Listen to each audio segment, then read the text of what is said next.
What's going on, guys, and welcome back to another FPL video on the channel. And in today's one, we are back with the last and final team selection video of the 24-25 season. And before we do get into my FPL team for Gameweek 38, I want to start off by saying a massive thank you.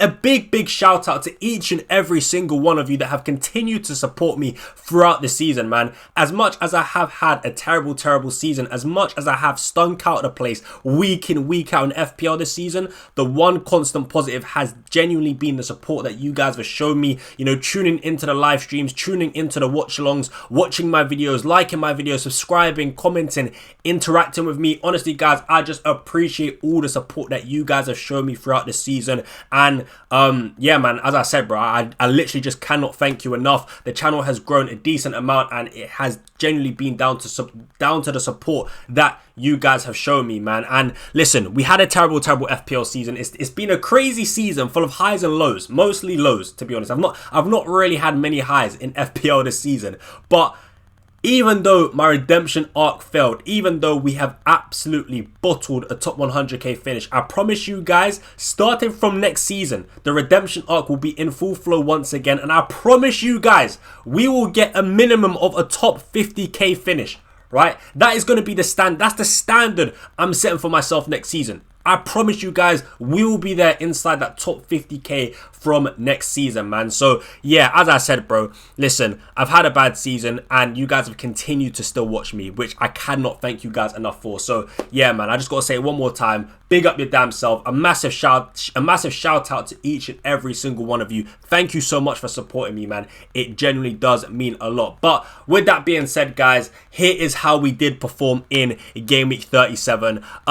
I got a green arrow. I actually had a pretty decent week, to be honest with you guys. 66 points, a green arrow up to 234k, but unfortunately, it just isn't enough to get inside that top 100k, man. It just isn't enough. The team did well. Captain and Jamie Vardy paid off. You know, Eze came off the bench to score. Sarr got an assist. Rogers got an assist. I had Everton double defense clean sheet as well. Like, the team did do well, but as I said, it just wasn't enough. So yeah, man, my season, for me anyway, my season's done. I've got nothing to play for. If I'm not going to get inside the top 100k, I don't really care where I finish, whether it's 200k, 800k, 500k. It doesn't really matter, bruv. Yeah, it doesn't really matter. But yeah, that's where things stand at the moment. Of course, I'm still going to make transfers. I'm still going to choose who I think is going to be a good differential captain, because you never know what could happen. But if we're being real, if we're being honest with ourselves, the chances of me getting inside that top 100k is very slim. So yeah, that's how we did perform in Game Week 37. But with that being said, let's move into my team selection for Game Week 38. Alright guys, so with that being said, let's go ahead and have a look at my team selection for Game Week 38 as we do this for one last time for the 24-25 season. And we'll start things off with the goalkeeper and the back line. In goal this week, we've got David Raya, and then a back three of Nico Williams, William Saliba, and Ole Einar. Now, first things first, of course, I want to start off by talking about William Saliba, because the plan is to take him out, right? Arteta has said, or it has been going around, especially on Twitter, right, that William Saliba does have an injury and therefore he won't be involved in the game against Southampton. I'm pretty sure Arteta has said it as well, but yeah, Saliba is injured. He won't play in this game against Southampton, so he has to go, bruv. Because on my bench, I've also got Mikalenko and O'Brien, and they're playing against Newcastle away from home. And we know that Newcastle are battling to finish in that top five, sorry. And this is pretty much a must-win game. Of course, you know, Newcastle could still lose and still make it inside that top five, but ultimately, they're not going to know what the other results are, right? So their intention is going to go into that game to win it, right? So yeah, I just don't see Everton keeping a clean sheet, which definitely means I've got to take out Saliba, right? So my plan is to take out Saliba and probably bring in Ben White. I do like Ben White as an option, as Arsenal are playing against Southampton away from home, and I do think Ben White will also start the game. Now, it's a good fixture for Arsenal. There will probably be a lot of rotation, if we're being honest, but I think Ben White does have the attacking threat, and that's what I like about him. It's the upside that he does have. There is clean sheet potential, but also attacking returns potential there, and I think that's what I need. I've also considered a Newcastle defender, maybe someone like Tino Livramento, maybe a Fabian Schär, because I actually do see Newcastle winning this game but also getting a clean sheet. I think when Newcastle play, like, this is a big game, right? If this was happening maybe, you know, in game week 20, it wouldn't be considered a big game, but this is a big game for Newcastle. They, as I said, right, they essentially have to win this game. Well, they're going to go into that's the mindset of Newcastle fans and Newcastle players, right? So with that being said, I think when Newcastle do sort of have these big games, the atmosphere just sort of it takes control. And they do always usually put in a very, very good performance at home at St. James's Park. And I do expect that to happen in this game here against Everton at home. So I can see a clean sheet, which is why I think, you know, I am definitely considering Shaw and Livramento as well. But at the moment, I'd say my plan is to go to Ben White. But of course, it's definitely out of Ben White and a Newcastle defender for me. But at the moment, I think Ben White is the most likely player I do go for. So yeah, let's just wait and see what happens there. But yeah, that would mean if I do go for Ben White, it would mean having double Arsenal defence. So again, the question is, would I rather...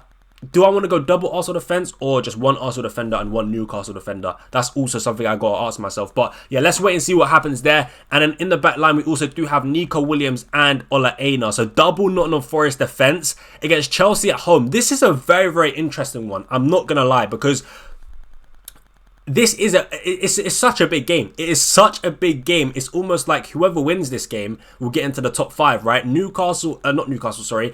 Forest at home playing against Chelsea, both teams battling for top 5, and essentially winner takes all. It's a must-win game for both teams. And with that being said, a part of me does think there is actually a decent chance of a clean sheet for Nottingham Forest. They're the home side, and they're playing against a Chelsea team that aren't really free-flowing, aren't really scoring a lot of goals. Yes, Nottingham Forest have been massively out of form in recent weeks. However, I think Chelsea going forward, they haven't been that great, if we're being honest. I think defensively Chelsea have been pretty solid, but going forward, they don't really seem to be scoring a lot of goals and creating a lot of chances at the moment, in my opinion. So yeah, I think the chances of a clean sheet here are pretty decent, if I were to say so myself. So yeah, let's see what happens there. But to be honest with you guys, I don't really want to make any more defender transfers other than taking out Saliba. So yeah, Ola Aina, Nico Williams, they're in the team no matter what, to be honest with you guys. So yeah, that's how the defense is looking as things stand. Now let's move on to the midfield. Now in midfield, we do have currently, as things stand, Ismaila Sarr, Morgan Rogers, Mohamed Salah and Eberechi Eze. Now,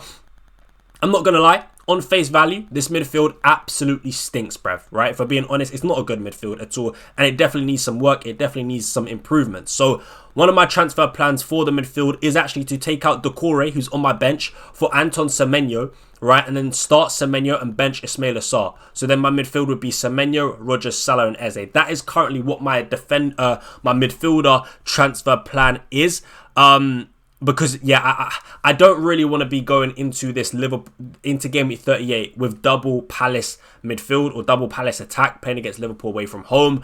I actually just saw something on Twitter as well about the Crystal Palace squad going on a trip to Ibiza, I think. So yeah, they're pretty much on the beach, and this game means nothing. It means nothing for Liverpool. It means nothing for Crystal Palace. So yeah, for me, I definitely want to take up Doucouré and therefore bench Ismaila Sarr.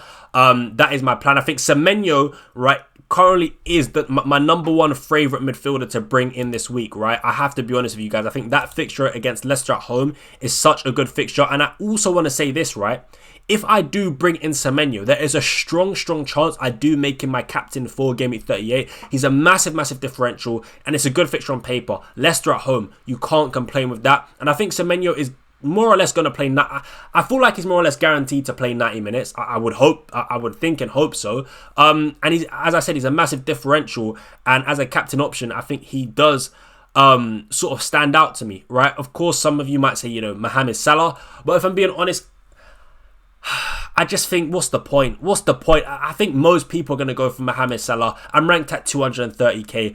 Why would I follow the crowd? It just doesn't make sense. I might as well just do an absolute, and just something rogue, something really different and differential. Because, as I said, it's the last game, right? There's no point following the crowd. And I think most FPL managers will go for Mohamed Salah. So I want to take a chance on someone just... that no one really is thinking of. I don't really think many people are thinking of putting Semenyo as captain. So yeah, for me, he is the captain choice that I would want to go for if I do bring him in. And there is a good chance I do bring him in, to be honest, because I do want a Bournemouth attacker, right? I don't want Cliver. I think his minutes recently have been shocking. So I mean, you could go for Tavernier, but I wouldn't really feel comfortable captaining him, right? And again, what's his minutes going to be like? I just feel like Semenyo is just the most reliable Bournemouth midfielder that I can go for. And yeah, so for me, that's what my plan is at the moment with my midfielder transfers. I could take out Eze, but because Eze did get benched against Liverpool, not against Liverpool, because Eze got benched against Wolves, I do believe that he'll start against Liverpool. And if he starts, I think with the form he's in, he genuinely could do something. I wouldn't be surprised, because Liverpool also are, on the beach. They've actually not won a game since they've won the league. I think, after they beat Spurs to confirm the league title, they lost.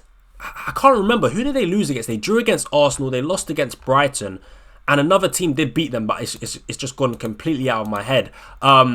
They lost against Chelsea, that was it. Yeah, so they lost against Chelsea, they drew against Arsenal, and they lost against Brighton, and they've conceded quite a few goals in that time. So yeah, I'd be more than happy for Eze to play this game against Liverpool. So yeah, that's the plan with my midfield. We also got Rodgers playing against Manchester United. I mean, listen, Manchester United just absolutely terrible. Aston Villa fighting for top 4. It's a no-brainer. Rodgers stays in this team. Simple as that. So, yeah, let's move on now into the front three. And once again, we do have another transfer in mind. So, currently as things stand, the front three is Vardy, Haaland, and Alexander Isak. Now, this team does have issues, and you guys can probably see that, right, looking at this team. But once again, I do plan to make another transfer. And bear in mind, guys, I've only got one free transfer. So if I do take out Saliba for Ben White, I do take out Doucouré for Semenyo, and if I do make this transfer of taking out Vardy for Welbeck, that would be for a -8 hit. I just want to make that very, very clear. So these three transfers that I do plan to make would be for a -8 hit. But as you guys can see, my transfer plan for the forwards is to take out Vardy and bring in Danny Welbeck. At the moment, Danny Welbeck is a player that I really, really do like. And look, Vardy has to go, right? Simple as that. No questions asked. He has to go, because I already knew that Vardy wouldn't be playing this Gameweek 38 fixture before I bought him in, right? So yeah, that's been confirmed already. He's not going to play this game, so he has to go. Simple as that. So yeah, for me, I do actually like Welbeck. Again, it's a massive differential. I think he definitely will start the game, which means I just... Look, Spurs, they just won the Europa League. You could argue, they're going to be playing off, good vibes and, high morale. But honestly, I think the Spurs defense is still pretty weak. And again, this is a game that, no teams have anything to play for. And I sort of do kind of like that, because I feel like it does sort of make the potential for a high scoring game very, very high, right? I think there can be goals in this game for both teams, for Spurs and for Brighton. And I think Danny Welbeck could certainly be involved in those goals, which is why I do like him. And also with João Pedro probably not going to play, because I did hear that there was actually sort of a confrontation between him and Van Hecke, I think.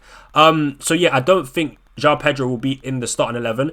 And if that is the case, then Welbeck could potentially be on penalties as well. So yeah, I do like Danny Welbeck a lot as an option. I've also thought about Evanilson playing against Leicester and maybe going for double Bournemouth attack. That is certainly a possibility, and I'm not against it. I think Evanilson is still relatively low owned as well. So both Welbeck, both Evanilson are pretty much massive differentials. I think Danny Welbeck's got an ownership of 6.3%, so can't really complain with that. And Evanilson does have an ownership of 4.4%, so actually less than Danny Welbeck. So yeah, I don't mind Evanilson at all for this last home game that Bournemouth will be playing in this season. So yeah, it's definitely a tight one between Welbeck and between Evanilson. But at the moment, I'd say I'm leaning more towards Danny Welbeck, and that's mainly because I do plan to bring in Semenyo.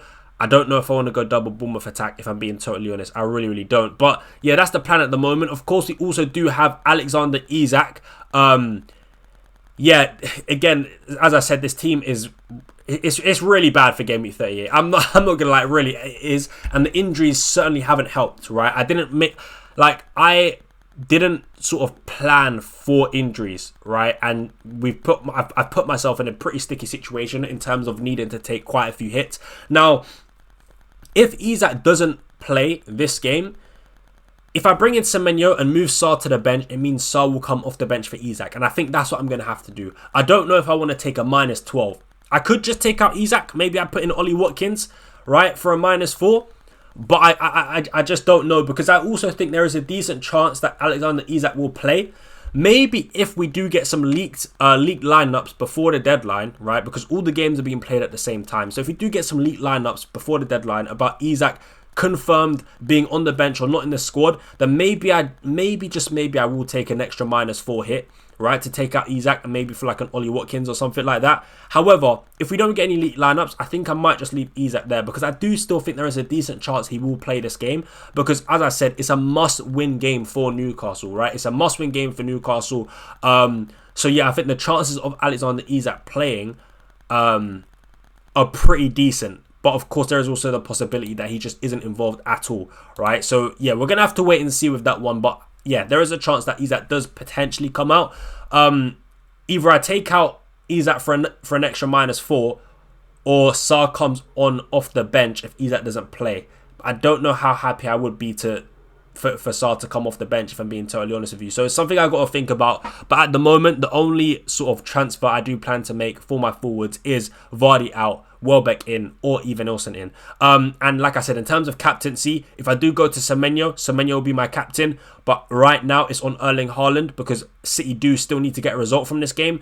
They need to get at least a draw, right? They still do need to get a point from the game. So yeah, I think right now my captain armband is on Erling Haaland as it stands. So yeah, that is sort of what my plans are with my team. And look, if I were to make those transfers, this is how my team would look, guys. So Ben White in there, Semenyo in there, captain, and Danny Welbeck in there instead of Jamie Vardy. So that's what the team could potentially be looking like if I do go ahead and go through with those transfers. But yeah, guys, that is going to be it for my Gameweek 38 team selection. Thank you so much for watching the video. And again, if you've made it this far, man, much love for all the support on the channel throughout the season. I feel like we've come a long way, man, from Gameweek 1. So yeah, man, big up your damn selves. Thank you very much. And yeah, I'll catch you guys in a deadline stream. And also, I'll be doing a watch long as well. I probably should have mentioned that at the start of the video. But yes, we'll be doing a watch long for all the games at 4 o'clock on the Sunday. So yeah, I'll see you guys then. But until then, I'm out. Peace.